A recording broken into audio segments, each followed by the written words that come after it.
Mark, if you can hear me, Yes. if you want to start out with a question based on your experience of looking for different kinds of editors, that would help orient me and know what might be useful to people. How do you find a good editor, and how do you identify a good editor? Okay, so what are you looking for when you say how do you find an editor for what? What are you if you're in the magazine business and doing articles, want articles edited, that's one thing. But are you talking about someone on the outside who's written something and wants somehow, without knowing how anything works in the industry, wants to get it published somewhere and it's of some length? I mean, help orient me a little bit. Sure. Either for people trying to do articles for publication, say in a magazine like yours, they might say, I'm submitting for the first time, I want to make a good impression. I'm going to hire an editor just to help me make it cleaner before I present. Or someone writing a book, or they're redoing their website and they say, look, I need an editor. I need someone who can make this stronger, but has no experience knowing how to hire them. Because I know, as we've talked about, I got burnt the first couple times I hired an editor. Right, and I'm very conscious of that. So we're talking about magazine. Well, it'd be great if I had a pen here that actually worked. Actually, I got a bad batch of pens. I use a certain, the Uniball pens, and I've been using them, for like eons. And I wrote Mitsubishi because I got literally a stack of pens and none of them worked. And they wrote to me and said, oh, they were probably shipped next to a heat source, which is why none of them works. We are sending you a batch more, but they will be delayed because everything's on back order, and I guess they're manufactured somewhere where they had a delay. Anyway, you raised three interesting questions. You were talking about magazine, website, and book. Okay. So for magazine, you actually do not want an editor beforehand, because with magazine, you have an article that you think would be right for a magazine. You are not going to send a finished article to a magazine. That is almost the least likely way of getting it published. What you want to do is query the editor with an idea. And you want the query to be basically it's a pitch letter. You want it to be certainly never more than a page. I don't care if it's, discovering a new discovery of black holes that you want to write about. It is never going to be more than a page, and hopefully considerably less. And you better have a knockout first sentence. Even so, that won't guarantee you an editor's attention, just because of the demands of publishing today. And editors are busy and many are rude. And in their defense, they're overworked and they're not always conscientious about responding. So I apologize for my brethren, but they're busy and there are lots of pressures. And many elements have collapsed in the legacy publishing industry. So do forgive them. But your pitch letter better be good, and you've got to state in a paragraph what your idea is, why it's important, kinds of things that it relates to, and why you must write about this now. Because unless you convey an urgency, a relationship to something happening right now or to current events, there's no need for the editor, the very busy editor, to take it up right now. So there has to be this sense of, this is why it's really important, and it's really important right now. So you don't want an editor beforehand, because you do not want to send the finished article beforehand. What a magazine will do will get best case scenario. An editor will be interested in your idea and communicate with you and say, this is a very interesting idea. Tell me a little bit more. How does it relate to this? How does it relate to that? And through that conversation, whether it's by email or hopefully by phone, you will map out, you will inform the editor, and the editor will inform you, because the editor is thinking about this with an idealized sense of the readership in mind. And so you and the editor will kind of work out what the article will be for, what will be in it, roughly, what will be in it, what key points it will make, and how long it will be, and what you'll get paid for it. That's not to say in the course of researching your article that you won't discover more information, and possibly even information that you believe warrants shifting the focus of the article. But under those circumstances, you need to be in touch with the editor who commissioned the article and discuss that. Because the last thing you ever want to do to an editor is deliver a surprise. Happy surprises that things are well executed, but you don't want to deliver an article that isn't what the editor expected, because even if the article is good, it's going to disappoint the editor, who has made plans based on expectations of what was previously negotiated between the writer and the editor. And I can tell you from my perspective at Psychology Today, I will negotiate. I'm in the middle of doing something now, actually, with a really wonderful psychologist writer. And I will tell him I don't need to tell him how to write it. I will tell him what particular ideas in the general ballpark that I'm most interested in him exploring. And I will listen to him because he's an expert, and he will listen to me because I have some idea of what I want to accomplish by sort of digging in these three ideas, and what kinds of information I know would be counterintuitive to many readers. And I always want to deliver some piece of new information, defy people's expectations, deliver some new insights. Otherwise, why bother writing anything? So we will negotiate that roughly. And in the meantime, he will go off and write the article. But in the meantime, on the inside, I'm having conversations with my art director. And my art director and I are having conversations because we pay a lot of attention to how articles are illustrated.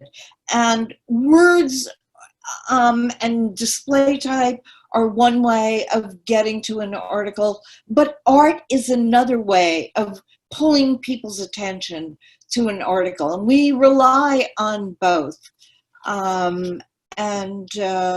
All of our feature articles are accompanied by significant, thoughtful, highly thought out processes of illustration. And the art director has negotiated the art on the one hand with the editor, and on the other hand with some artist or photographer out there. So, which is to say, while the writer is writing the article, I'm having these intensive conversations with the art director about the look of the article, and the look of the article in some way. This happens to be Psychology Today. Psychology Today is, by psychology and the ideas it deals with are abstract for the most part, very hard to illustrate. We're not writing about food. You don't take a picture of carrots and that's your illustration. There's a lot of thought that goes into illustrating the articles that we publish. And we spend a lot of time thinking about them and talking about them. And sometimes those conversations with the art director illuminate ideas. They force me to clarify the ideas based on the questions the art director will ask me. And we value this process. And then the art director has based on my conversations with the art director will have some ideas about which artist out there might be the best person to execute some concept related to the article, sometimes based on very specific information that I give related to my negotiations with the writer. So that is why you do not want to spring surprises on an editor, because an editor is doing an enormous, a staff editor is doing an enormous amount of negotiation on the inside, unseen to others, with the art director, with promotion people under some circumstances, with production people certainly. How to play the article, how much space to give the article, what the look of the article is going to be, what the tone of the article is going to be. With any luck and great professionalism, all of this is seamless and appears to the public as an article that looks good and reads well. But there's an enormous amount of work done behind the scenes. So that's an article. And the takeaway message is you query the editor, you do not write the article in advance. You negotiate the article with the editor, and then you deliver what you promise. But if you unearth really interesting information or other information that suggests a change of course, you need to talk to the editor about that. And that's always welcome information.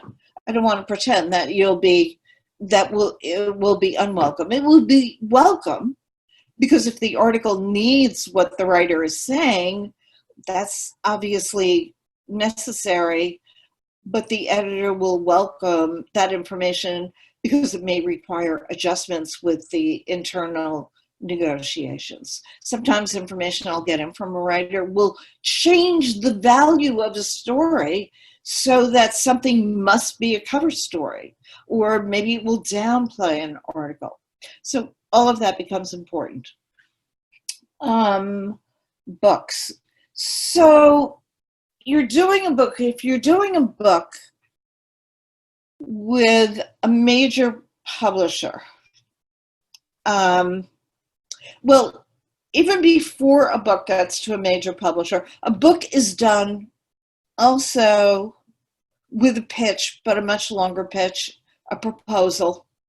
And it's not a one-page proposal, although occasionally, if you're well known to the book editor, you can get away with a one-page proposal, sometimes even a one-paragraph one. But that's if you've demonstrated competence and have done stuff before. But a book requires a significant proposal, and hopefully you've negotiated that and work that through with an agent. There are more layers with a book. And anywhere along the way, someone might want to work with an editor of various kinds. And this is where the multiple kinds of editors come in. Presumably you're writing a book because, I'm talking about nonfiction. If you're writing fiction, yeah. Can I break in with a quick question? Yeah.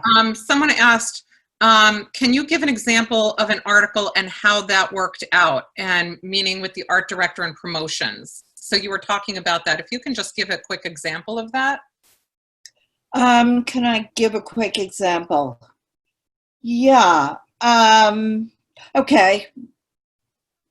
I did an article in the last issue of the magazine on the crisis doctors are experiencing. This is apart from and preceded the COVID frontline experience that's pushing doctors to the edge. I don't know how many people know, but the practice of medicine has changed radically. Most physicians are no longer, we think of them as these independent practitioners in their offices. And in fact, most physicians today are employees of a larger system. And the requirements of that system are such that they are extremely beholden to the electronic medical record. We all benefit from electronic medical records because there's one place where everything is centralized. But the way electronic medical records are done, combined with the fact that physicians who are employees of systems largely are allowed 15 to 20 minutes. They're allotted. This is how things are figured out. They're allotted a very short amount of time with patients, and they're heavily scheduled at 15 or 20-minute intervals. And if you're examining a patient and you're working with an electronic medical record, you're basically faced away from the patient. You have very little time with the patient, and you're essentially doing checklist items, sort of splintered. You're checking this, you're checking that. You're not holistically engaging with a patient. That has serious, serious ramifications for both patients and doctors. And it's one reason why doctors feel very pushed to the edge. That relationship with the patient is really a saving grace for physicians, and they don't have it. And it's killing them quite literally. The high rate of burnout is just epidemic among physicians. This is before COVID-19, remember that. So it's even higher now, where they're working without resources. They take a code when they enter medicine: do no harm, and to really, the patient comes first. That is so deeply drilled into the moral structure of physicians that it pains them when they have to make a choice between doing what the system demands of them and doing what good patient care they know demands of them. So this is why physicians are torn, and it really goes very deep into the level of moral injury. And so physicians are not only burned out, they are committing suicide in very high numbers. So this is a crisis that's afflicting physicians across the United States. And it's just one more symptom of how broken our medical care system is. It's a symptom of how it isn't working for anybody, except the insurance companies, of course. And so you can tell that in the course of doing this article, I really got to see how morally pained physicians are. And there is a lot of evidence that what they are experiencing is beyond burnout, but a kind of moral injury.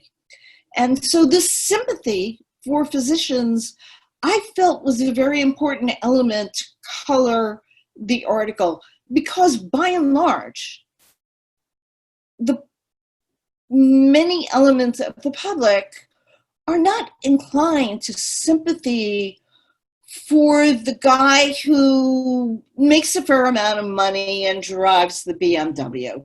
I mean, that would not be your first object of sympathy. I actually address that head on in the article. Hey, it's hard to have sympathy for doctors. When you see them driving around in the BMW, but you have to know how they were trained, what they were trained in, and what their real deep allegiance is to, and how acutely they feel it. And so the opening illustration for the article, and I conveyed this to the art director, the opening illustration for the article, and actually I have it on my desktop, and I'm going to put it on my desktop and I can share that. Okay? So let's see, if I'm technically proficient enough, I can do that. I should qualify that. So let me see if I can do this. Let me access it, get it on my desktop. I have a lot of stuff on my desktop.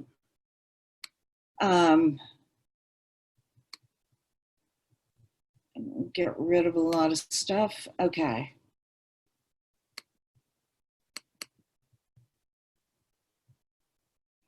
I think I have the file here. Okay. And all right. Can you enable me so I can share my desktop?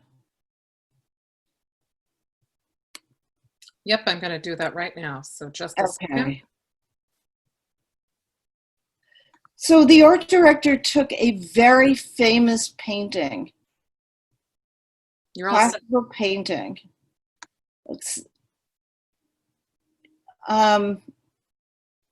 Can I do that now? Can I screen? Yep, you're all set. Okay, so all right, so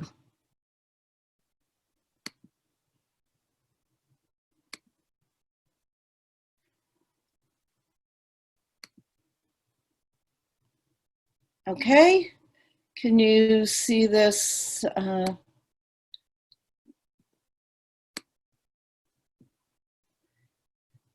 can see this painting, this famous classical painting of Saint Sebastian, martyr, and redid it in a white coat. And I thought that was a very highly effective way to convey the idea. I thought it was a really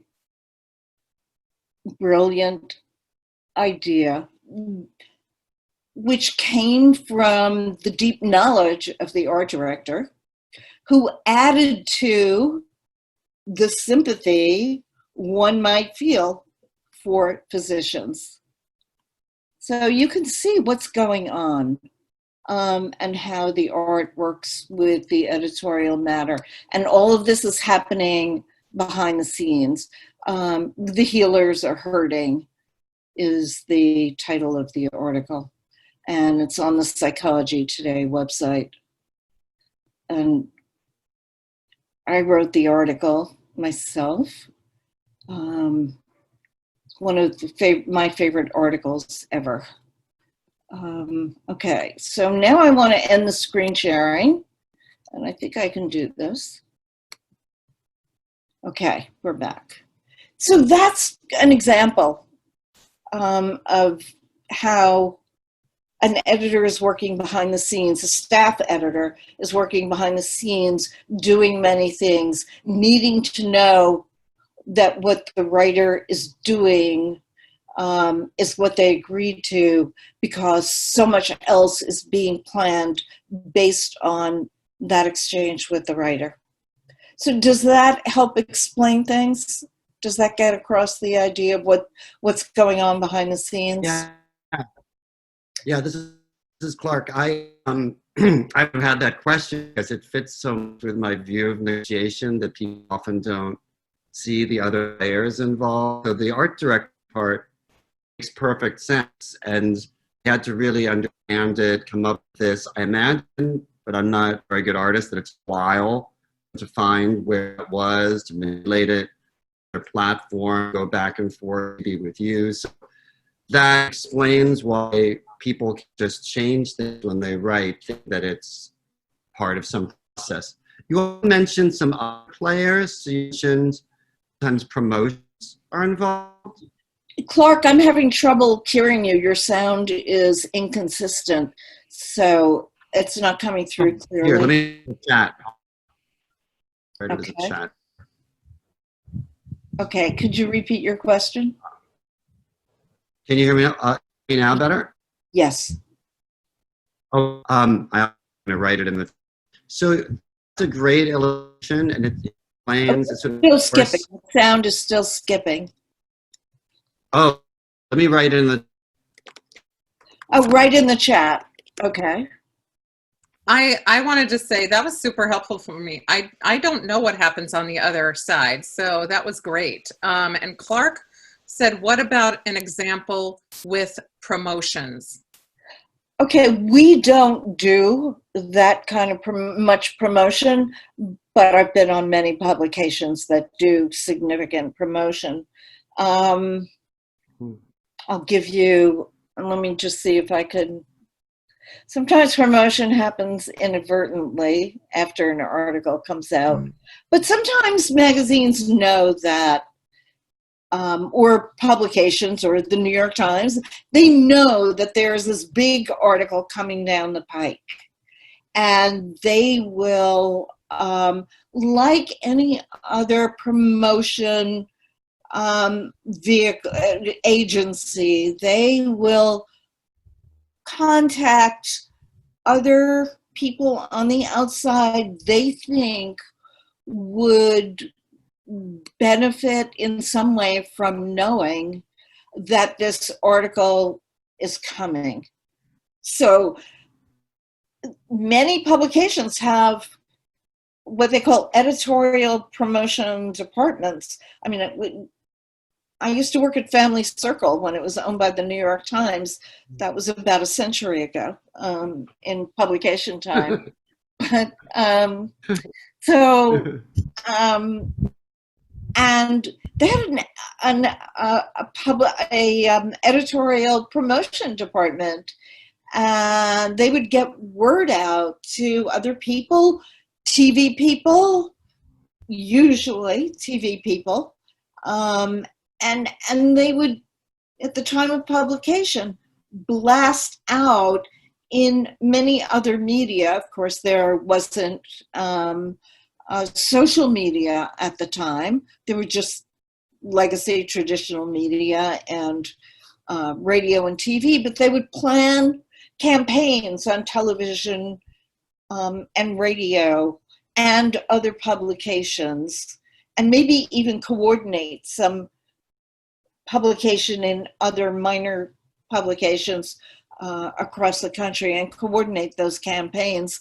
And often the editor would be prepped to do the promotion work on television, on camera, or send other people out who represent some other facets of the idea, maybe sources used in the article, or someone in some way related to that article.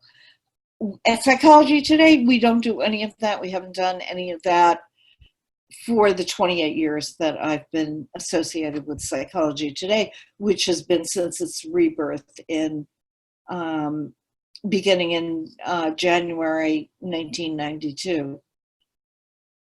So, but that is all being predicated on what the editor knows, having negotiated with the writer. So there's a lot of unseen machinery, and that's why surprises are not welcome. The surprising information can be transmitted, but beforehand, in conversations with the editor, not just, oh, here's the manuscript, and it's completely different from what the editor had expected, and all of the elements that the editor built based on those expectations. So with that in mind, I'll be happy to turn back to books. So with books, usually, and as I said, we're talking about nonfiction books, because fiction books are done differently. You write the book, and then you submit the book to an editor. And occasionally, for very well-known writers or fiction writers who have a track record of some kind, sometimes an editor will suggest a topic or a kind of book to a fiction writer, especially mystery fiction writers, writers of series of books, and will say, hey, how about one with a plot like such and such? But that's the exception and not the rule. So books are going to start with a proposal, which basically has a pitch, a short pitch about why this book is needed, why it's important, roughly what it's going to tell people that they don't already know, why they need to know it, how it's going to be told to them, and why this has to be told now. So the same questions, in essence, have to be answered, but they get answered in the proposal differently than the way they do in an article proposal. So the book will have, the book pitch will have maybe a page or a couple of pages explaining why the book is really important to do.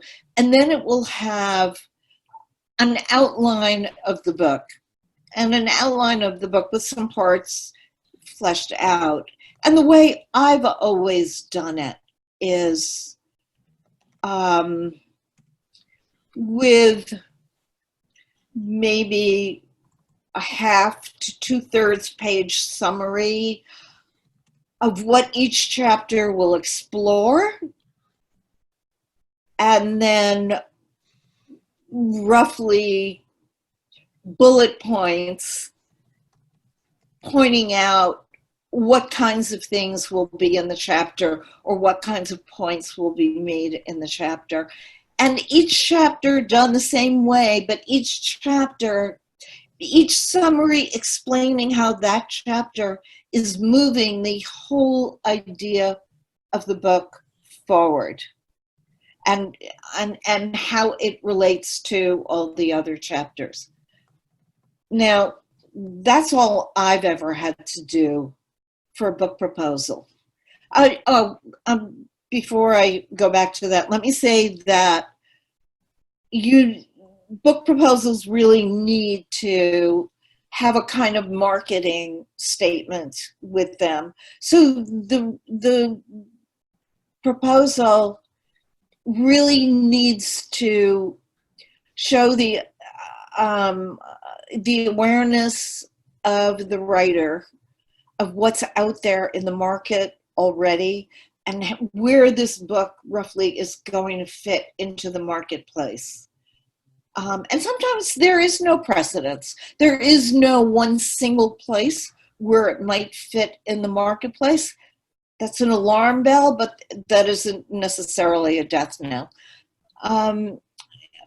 So, but there needs to, the writer definitely needs to demonstrate an awareness of what's out there and where this book is going to sit relative to what else is in the marketplace.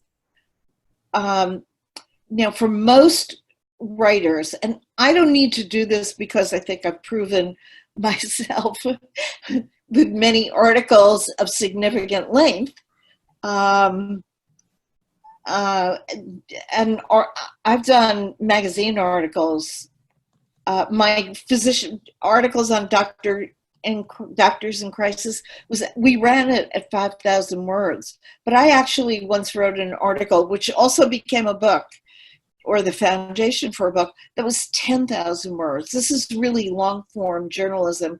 There isn't much of it elsewhere out there. There aren't many places for it these days. But when you're doing journalism like that, book editors don't necessarily require you to write a sample chapter. But for most people, a sample chapter is required.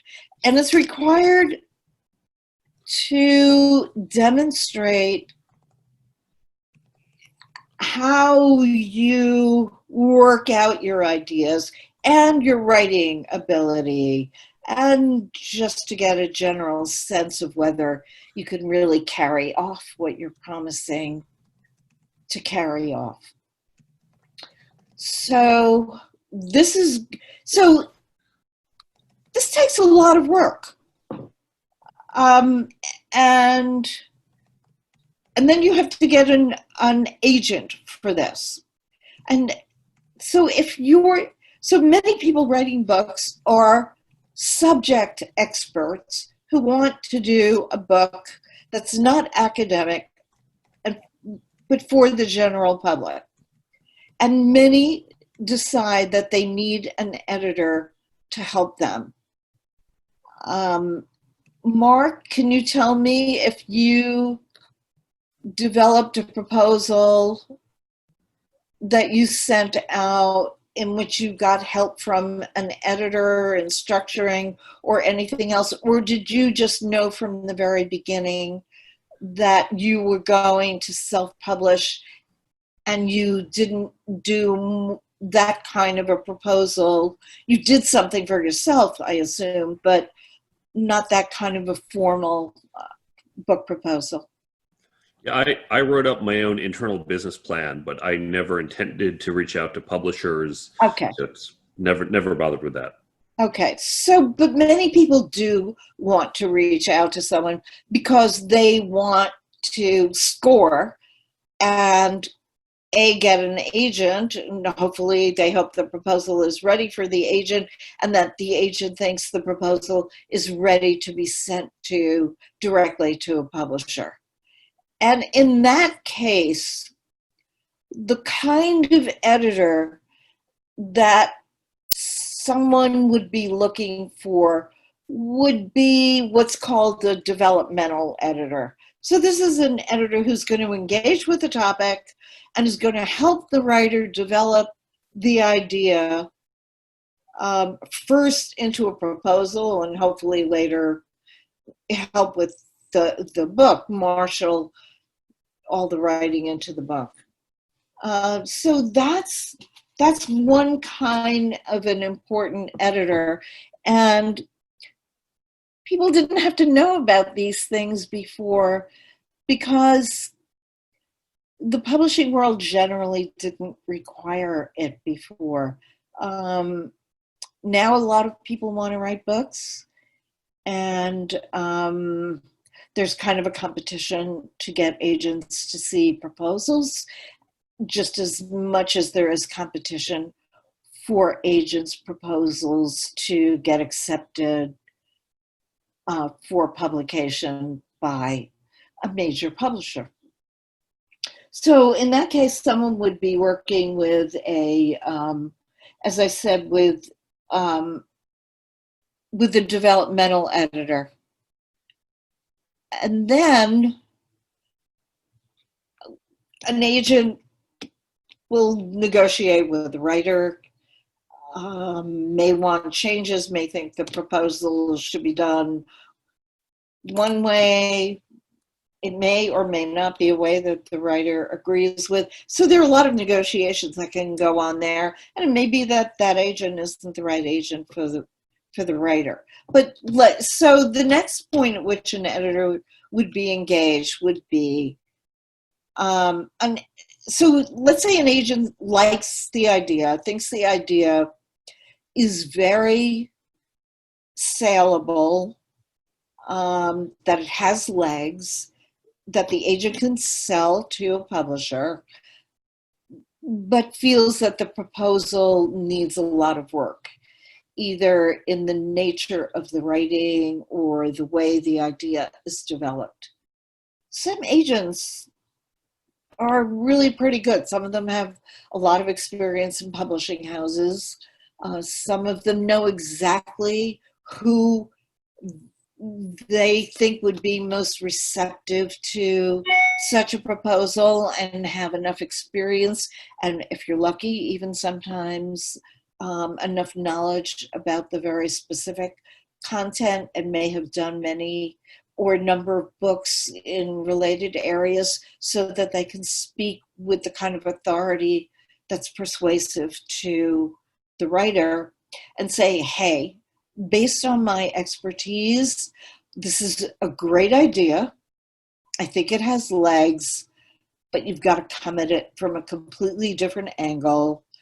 And have you thought of doing this and approaching it from this way? And the agent might say, I'd like you to work with a writer or an editor to whip this into shape. And that's another point at which you might want to engage a developmental editor or even an experienced, very experienced writer to help with that, depending on the nature of the work that's needed. And the agent may even have some suggestions of people to work with. And then the proposal goes to book editors. So these would be acquisition editors at a book publishing house. And the acquisitions editor might like the idea as is, may also, having had considerable expertise with books on related topics, may have some ideas about what the market for such an idea is, or what people want, or how the idea should be presented. And the acquisitions editor might indicate to the agent that he or she is interested, but at the same time, the acquisitions editor is going to be meeting internally with, this is also behind the scenes, going to be meeting internally, as we discussed last week, with a panel of other people, which will include a marketing person or salesperson and other co-editors and usually a division editor about acquisition of the book. And people will ask a lot of questions and maybe raise objections, and a lot of it is quirky. But so let's say there's interest in the book, and the acquisitions editor would want to meet with the writer. And often it's just done to get a sense of the writer and how much the writer knows and how willing the writer is to perhaps go with some suggestions that the acquisitions editor has and some feedback from there, and just to establish a relationship, because that relationship is going to endure usually for some time. It takes a while to write a book, and professional writers can spend anywhere from a couple of months to many, many months, and I've even known years in doing a book. So, so that's where the writer at some point may want to engage again with an editor. Now, I can tell you that I worked very closely with a writer. He was an academic, but he was a maverick academic who was quite experienced in writing and was using his academic credentials in the writing arena. This was not his first book. It was a big book, and it was a big idea book, and I think it's an important book, and called and asked if I would work with him on the book. And I essentially worked in two capacities. I worked as a development editor, and I worked really as, the developmental editor is working with the concept and the writing, but I really also worked on, as an editor, engaging with the material per se and the writing. Hara? Yeah. I have a question. What are the different ways that people charge for this? Okay, I was just about to get to that. Okay. So there are many ways this can be structured. And it's just like anything else. You can have the meter tick, or you can set a fee for the entire project. And I suggest, the last thing you want here, a surprise is too, I probably have the advantage of knowing how much work something is going to take. So I very rarely take on projects.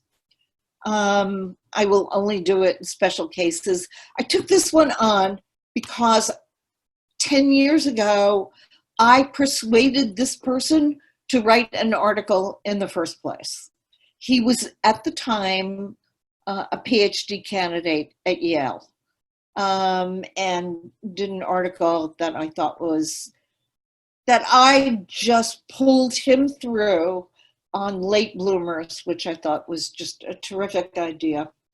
Basically, late for what? And so over the years, we developed a relationship. He's known my writing and editing. And so how I took on this project was, okay, show me your manuscript. I will look at one chapter or whatever you have. I'm not sure it had even coalesced into one chapter at that point. And the chapter and the whole book underwent evolution as it went over 2 years, let's say. So I said, I will look at your first batch of information, your first chapter, essentially, is what I said, or your preface, whichever. And I will give you an estimate of what's going to be needed. And you tell me how many chapters you have and how much time and from that I could figure out roughly, this is very rough, how much time it'll take. Now, if you're writing a book, things change, ideas open up, things evolve, and you need to leave room for that.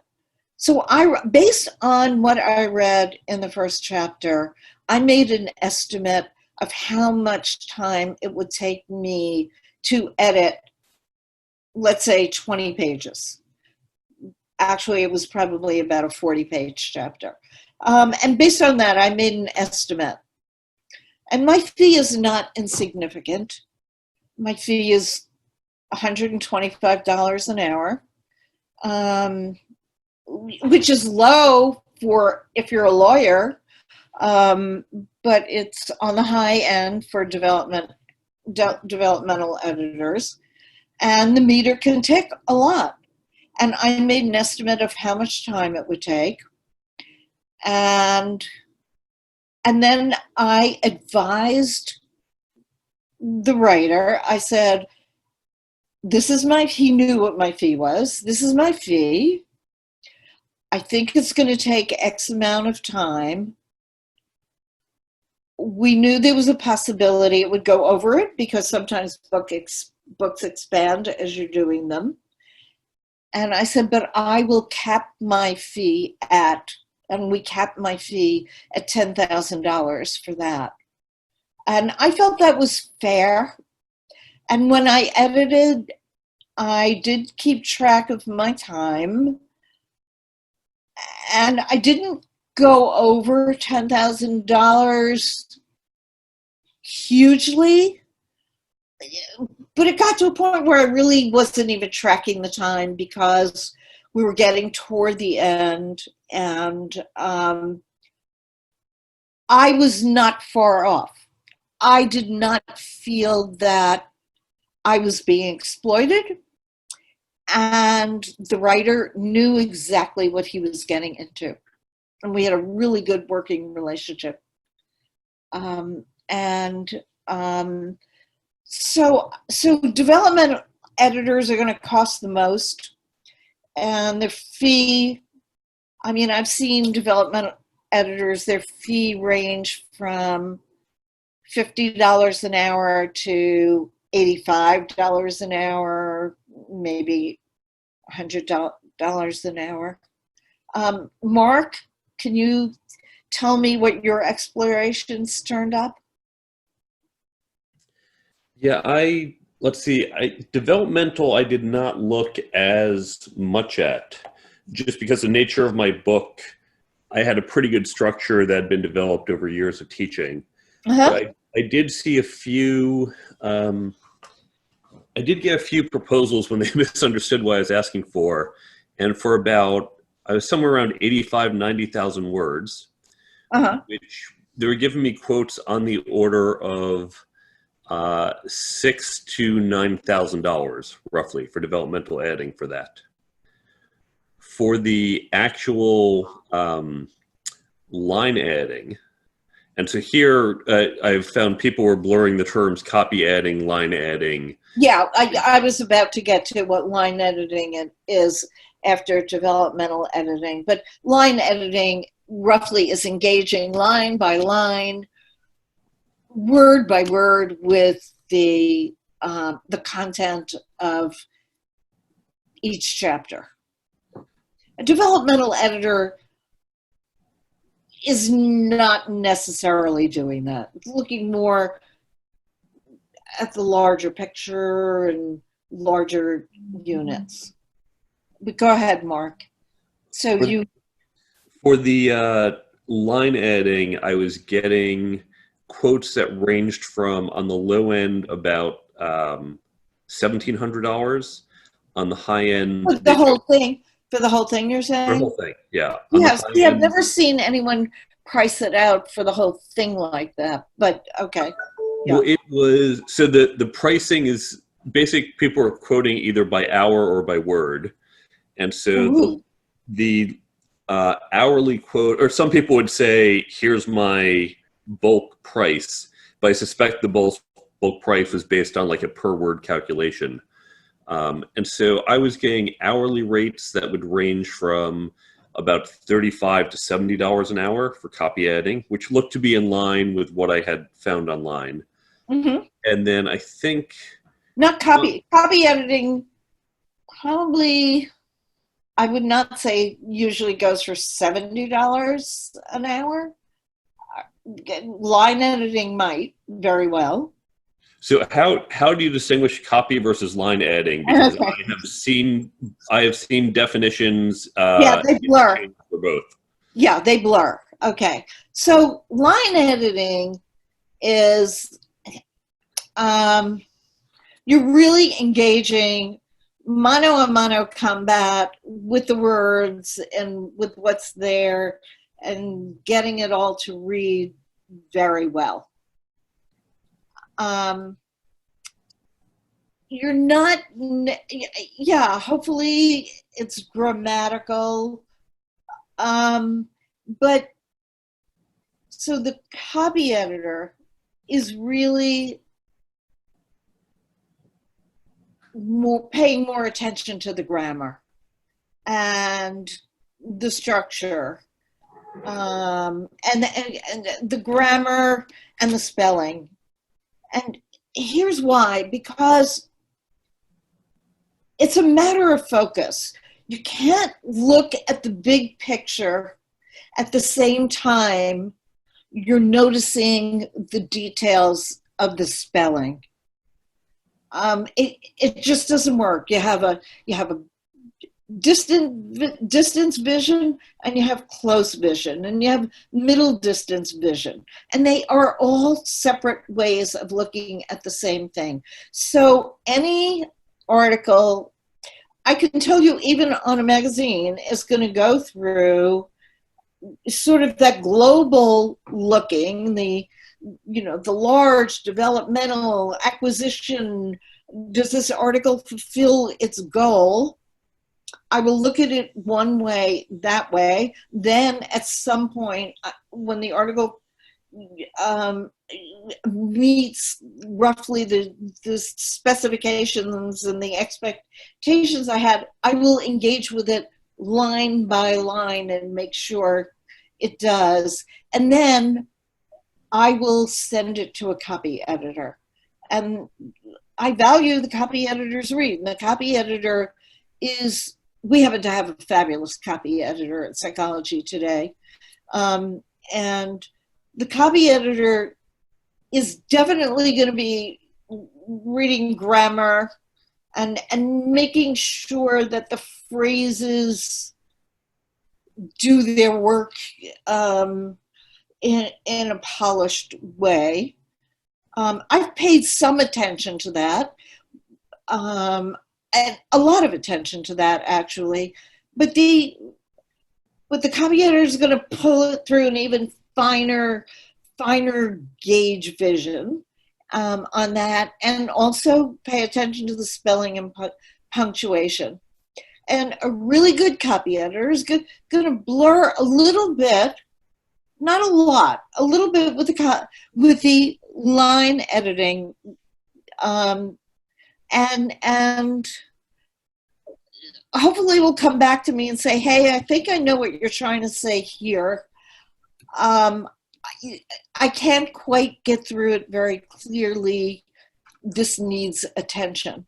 I really value when someone comes back to me and does that, because what it means to me that I focused a little bit in that place on a larger problem, a larger picture, and maybe there's some smoothing of the terminology and the wording and the way the sentence reads that could be finer.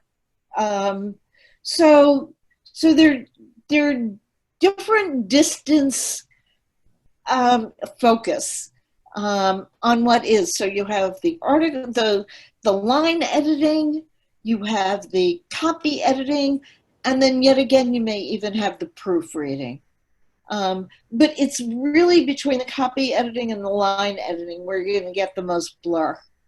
And they do cross over on both sides. But usually, good people will price by the hour, and will need to read a large enough section of the material to make an estimate, because every writer is different. Every writer has a different style, and I wouldn't trust anybody who would just, this is my fee and this is what it's going to cost based on you having written X thousand words. I don't see how anyone can make a reliable estimate based on that, and I suspect that will lead to a fair amount of unhappiness And Mark, if you told me, if I remember correctly, I think that you said there was some unhappiness. Was it related to situations like that where estimates were given without even having seen any stretches of the copy? Thankfully, I avoided that. The short version of the challenge is the first woman, she quoted me, she's a very experienced editor, about 30 years of experience at a place that would have a respectable editorial team. Mm-hmm. And she quoted me $50 an hour, estimated the entire, I sent her the full manuscript. I said, take a look. She said, it should be about 40 to 50 hours of work, and I'll charge you $50 an hour. And, if I go over 50, I'll knock it down to 45 an hour. I said, don't worry about the extra $5 an hour. This sounds reasonable. So I calculated $2,500, which over the course of the process was about the median estimate I would get. And I thought this sounded fair. I just said, look, if you're going to go over 50 hours, just give me a heads up. Mm-hmm. Yeah.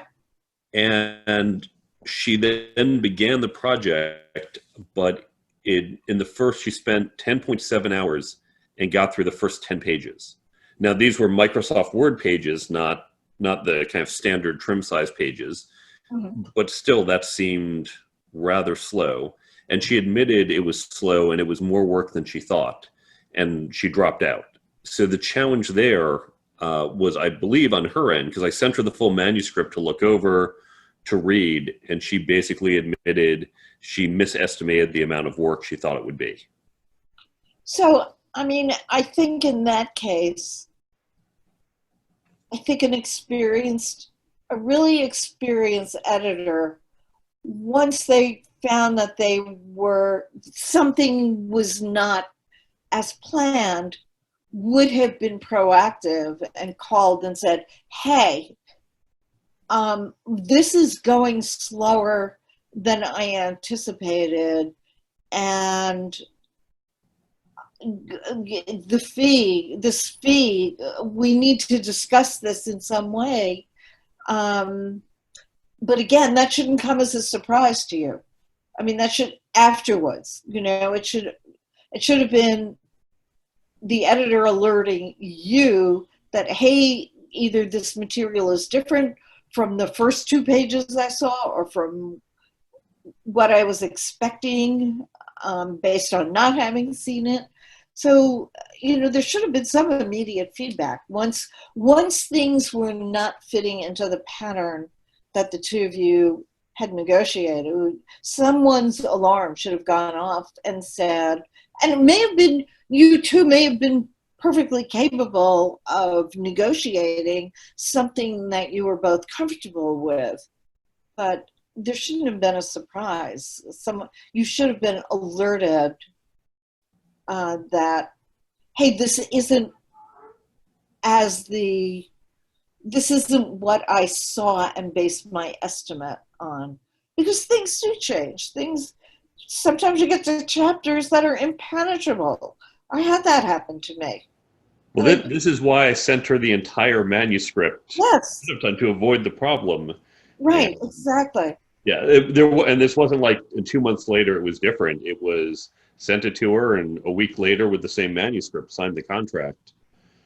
So I do blame her for that one. Yeah, I don't blame you. I mean, I think you have reason to, and it makes me wonder what was going on, because you said she was a very experienced editor, but that doesn't sound like the way an experienced editor operates. So I have a little concern about that. Did you have other problems did you encounter any other problems as you were going through the panoply of editors? Let's see. Editor I then went to Reedsy to find editors. One kept saying yes, but then she would always say, oh, I got to push it back. I'm really busy. Push back a deadline, having committed to you, or? We had signed the contract, but she first said, I can do it. She said I can do it end of. She said she could do it in November, and then it became end of December, and then it was I don't think I can get to it to next year, and so I just felt okay that was flaky, but we hadn't signed a contract. Uh-huh. Okay, so you bring up an important point, though. So you're dealing with freelance editors, and the publishing industry is a very uncertain place these days, and freelance writers need to assure themselves of a steady income, and they will take on projects to make sure they have a rolling agenda, and that they can see the projects coming in and have a timetable that works for them. So one question, if you're wanting to engage someone, is to, with that knowledge beforehand, to have a conversation with the editor that does kind of lock in a time. And I mean, I think as a writer, you should know that there's so much uncertainty that editors are loath to turn down projects that come to them. They do not have a whole lot of control over the timing of the projects coming to them. So they will often be working a couple of projects at the same time and trying to space it out. So you might want to ask someone, do you have any competing projects going on at the same time? And not ask it in an adversarial way, because the freelance editor has to survive too. But what can I expect in terms of your time? And is this the only project you're going to be working on at the time? And because a freelance editor could have another project going on at the same time that expands from what the original commitment to that project was. The people who commissioned that project may make changes to what they want and may decide that they're giving this editor more work, or that the project itself expands. And if you're caught in having another project being worked on at the same time, you might get short shrift, or you might get delay, as Mark did. And neither one of them is wonderful unless your timetable allows for that, or you agree to it. But that really does require an honest conversation with the editor, non-confrontational, non-adversarial, about what are the projects and what kind of a time commitment can I expect from you. That might be the most judicious way to handle that topic, so that you don't run into the serial delays that Mark encountered. Mark, that person didn't, how did those delays get communicated to you? When they got right up to the deadline, or how did that work? If I remember correctly, so at first she said she wasn't available until a certain point, and so I picked a different editor. Then when she said she's available starting in December, and said, look, I realize this might be too late for you, but I came back to her and said, you know what, at this point, you're going to be my best option. Then I asked her, because I had at this point learned to get a sample edit. Right. I asked her to do a sample edit. She said, "Okay, no problem. I'm moving this week, but then I'll get to it next week." Didn't seem to be a hurry. Next week came. She didn't. She didn't get back to me. I kind of checked back and like, "Hey, Yeah, what's going on?" red flags all over the place, because delayed deadlines. Okay. So, But she eventually said, "Oh, my things got hectic at my day job, and so now I've got to push it back another month." And yeah, it was just, look, I get she's a freelancer and this might all be out of her control, but it was just one thing after another. And I did have confidence that come when she said she would start, she'd actually still be available to start. yeah, I mean, the red flags of deadlines missed. I mean, look, one deadline is one thing, although usually, if anyone is professional, they're going to say, "Hey, I'm moving. I have to interrupt this project for X amount of time. I just want you to be aware." That's taking command of the situation. Instead, what you encountered was you kept running, the meter kept running out, and that is just not professional. I mean, there's those two kinds of two delays. I mean, I just think two is one more than is advisable to accept. I mean, anyone can have a delay at any time for any number of reasons. But more than that, that to me is a big red flag that this is someone who is scheduling problems. This may be a person who's very disorganized. I don't care how good a line editor the person might be or copy editor. This is a disorganized person, and it's going to be problematic engaging with them on a deadline required project. Yep. As you found out. What's that? As you found out. Yes. I had another editor who was interested, and when I asked her to do a sample edit, she said, "Sure, no problem. I'll get to it this weekend." And then she didn't. Said, "Oh, sorry, I got busy. I'll get to it this week." A few days later, right back. She finally, on the third try, got to it, but then said, "This is more work than I expected, so I'm going to bow out of the project." At least I had learned my lesson about asking him to do a line edit or a sample edit prior to engaging them. Yeah, I mean, any editor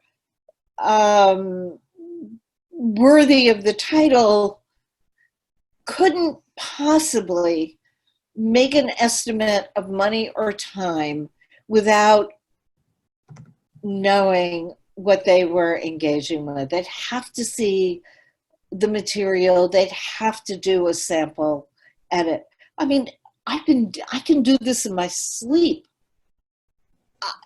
I wouldn't necessarily call it a sample edit, but I think someone deserves to know what I'm going to do. I mean, people who are going to engage me know what I do, but I think I need to know what I'm getting into. And I think the person who's hiring me at a significant price needs to know what they're going to get back. So I think that's a reasonable thing to do, is to ask for a sample edit. And a professional should essentially offer it and not be insulted. This is so helpful, Hara. Thank you. I mean, honestly, I'm learning a lot about how this process works. It's really, it's really difficult if you haven't done anything in this arena before. And it's scary because you feel like, wow, I could go down the wrong path. So this is very, very useful and helpful. And I really appreciate it.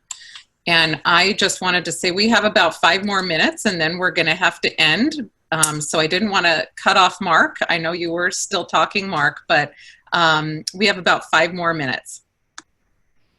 So Mark has had the most experience, so that, in engaging with outside editors. So his experience is really helpful for my knowing what kinds of problems are out there and need addressing.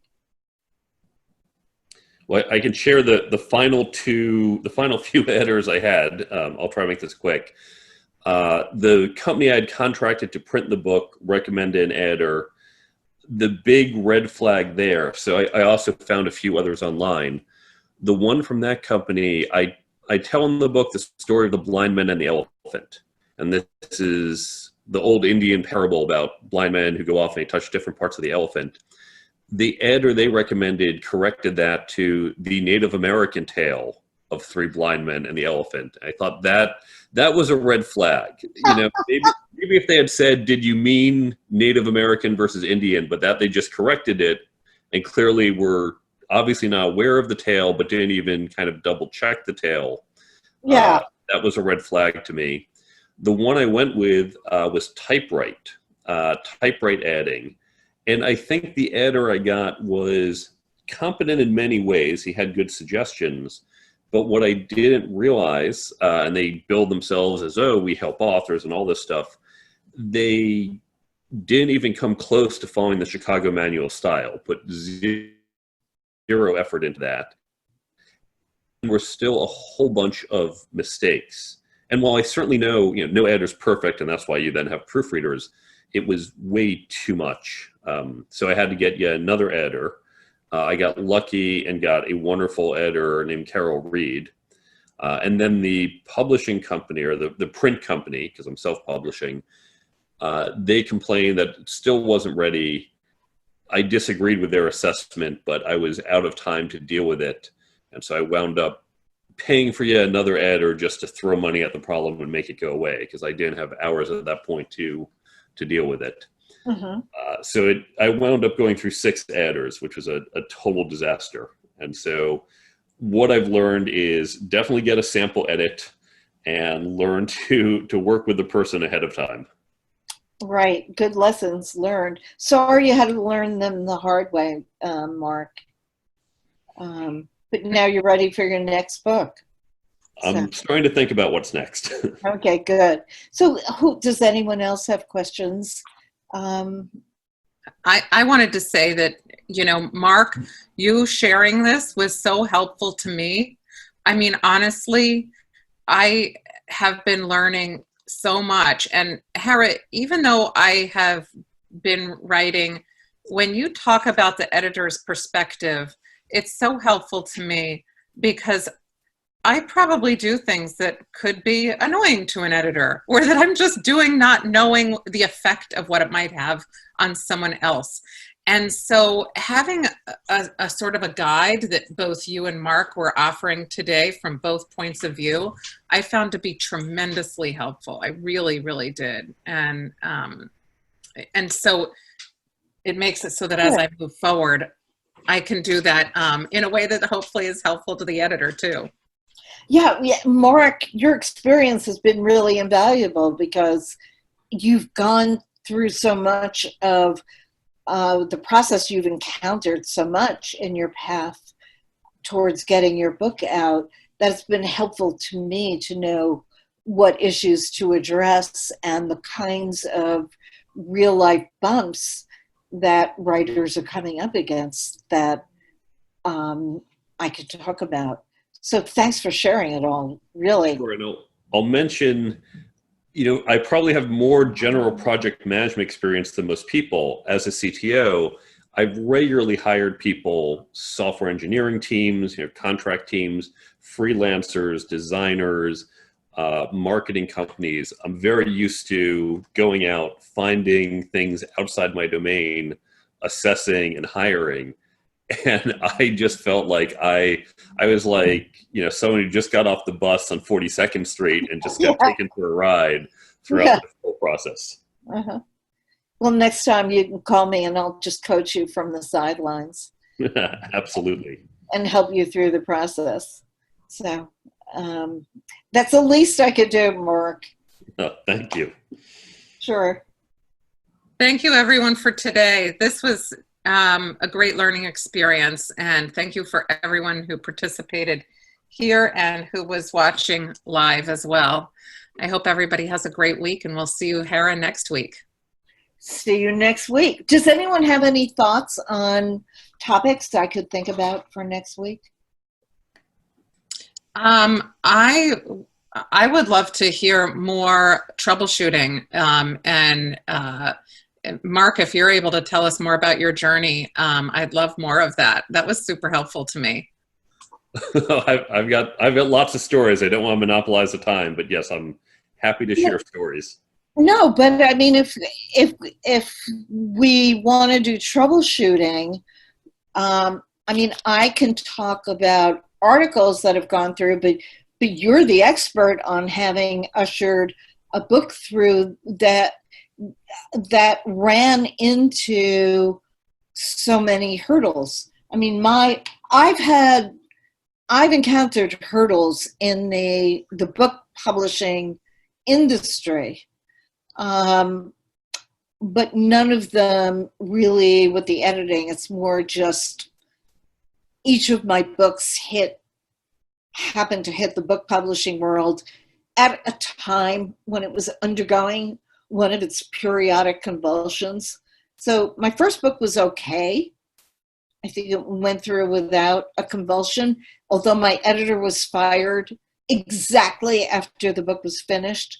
My two other books were Exhibit A and Exhibit B of what can go wrong after a book is commissioned. And in fact, my third book is just a sort of a heart in your mouth kind of story of when a book was commissioned, but that's after it's been commissioned. And I mean, I'll be happy to tell that story. It's kind of funny. It doesn't make Random House look very good, but it was really an interesting story and really kind of nerve-wracking for me for a day after my book was purchased by auction.